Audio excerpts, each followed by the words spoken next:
Selamat pagi sahabat Alkitab. Marilah kita memulai hari ini dengan perenungan akan firman Tuhan. Bacaan Alkitab kita pada hari ini diambil dari 1 Samuel pasalnya yang ke-12 ayat 1 sampai dengan 12.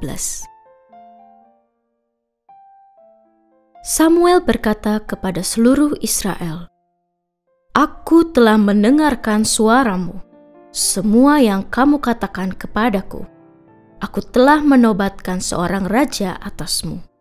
Sekarang, inilah raja yang menjadi pemimpinmu, sedangkan aku sudah tua dan beruban. Bukankah anak-anakku laki-laki ada di antara kamu? Akulah yang menjadi pemimpinmu sejak masa mudaku sampai hari ini. Di sini aku berdiri.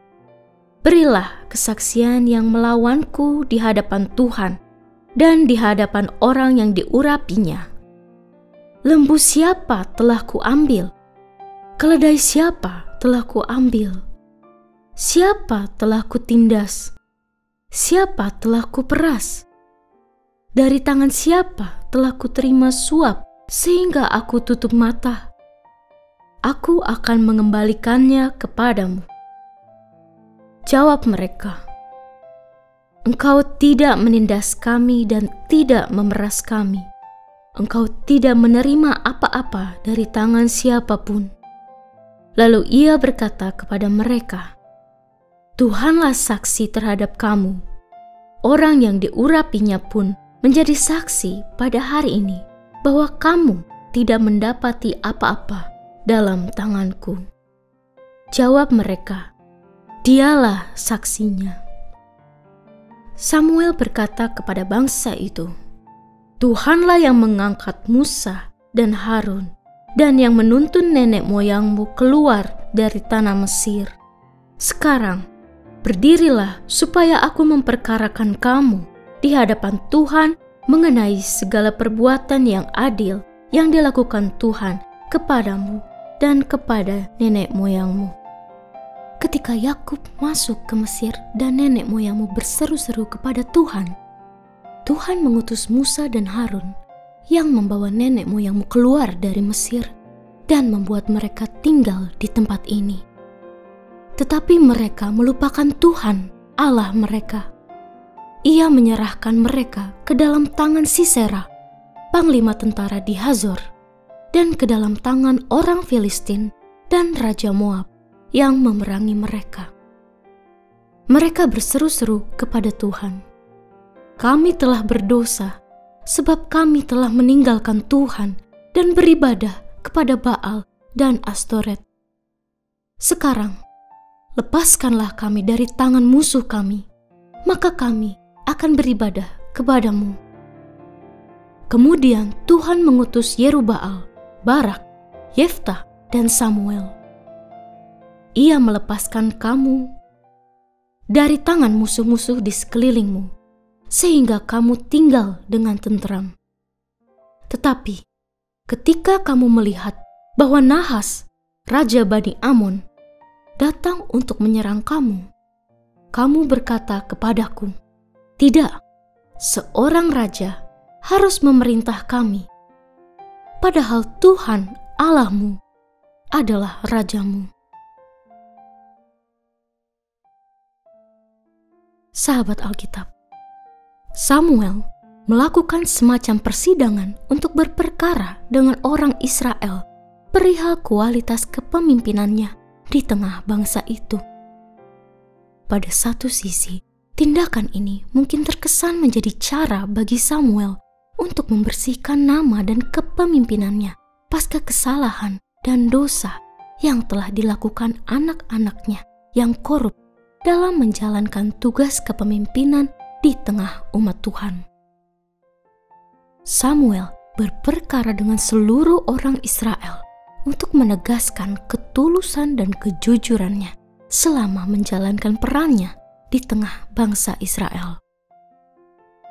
Namun, pada sisi lain, tindakan ini juga menjadi sebuah penegasan sekaligus pengajaran bagi bangsa Israel untuk mempersiapkan diri mereka menjalani pola hidup baru sebagai sebuah bangsa yang dipimpin oleh raja.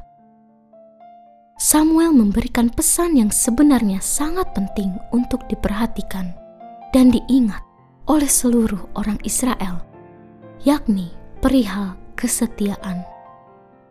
Pada bagian awal dari pidatonya, Samuel menunjukkan mengenai kesetiaannya dalam menjalankan peran yang Tuhan percayakan kepadanya. Namun, pada bagian berikutnya, Samuel justru menguak segala kecenderungan hati dari orang Israel sejak dulu hingga sekarang yang berulang kali mengkhianati Tuhan maupun kepemimpinan orang-orang yang Tuhan utus di tengah mereka.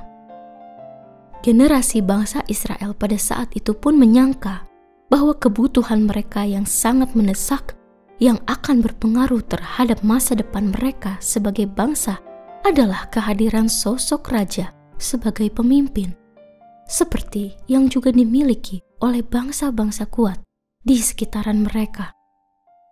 Padahal, pidato Samuel ini justru menguak bahwa masalah utama bukanlah perihal siapa yang memimpin mereka, melainkan perihal kesetiaan mereka sebagai bangsa. Sahabat Alkitab, kesetiaan adalah faktor penting pembentuk relasi, secara khusus di tengah upaya untuk membangun hubungan yang berhasil, efektif, dan konstruktif bagi setiap individu yang ada di dalamnya. Hubungan antara orang Israel dengan Tuhan dan para sosok pemimpin yang Tuhan pilih pun dapat kita jadikan sebagai cermin refleksi untuk menggali kembali pengenalan terhadap diri kita sendiri, khususnya mengenai kesetiaan dalam hubungan. Kita perlu secara sungguh-sungguh memahami nilai dari kesetiaan dan mewujudkannya dalam segala bentuk relasi yang kita miliki, mulai dari dalam keluarga hingga ke lingkungan lain yang lebih luas. Semua relasi itu pun dapat menjadi ruang introspeksi yang sangat nyata untuk mencermati bentuk kesetiaan kita kepada Tuhan. Mari kita berdoa. Selamat pagi Tuhan Yesus. Kami bersyukur atas kasih dan kesetiaan-Mu yang tiada berkesudahan. Pada hari ini kami belajar dari renungan yang Engkau bawakan untuk kami, bahwa kesetiaan yang dalam hubungan, baik dengan sesama maupun dengan-Mu. Bantu kami ya Tuhan, untuk hidup setia dalam segala relasi kami, seperti yang Engkau ajarkan melalui firman-Mu. Tunjukkan kami untuk membangun hubungan yang penuh kasih, penuh hormat dan kejujuran, agar kami menjadi saksi atas kesetiaan-Mu yang agung dalam hidup kami sehari-hari. Di dalam nama Tuhan Yesus, kami berdoa. Amin.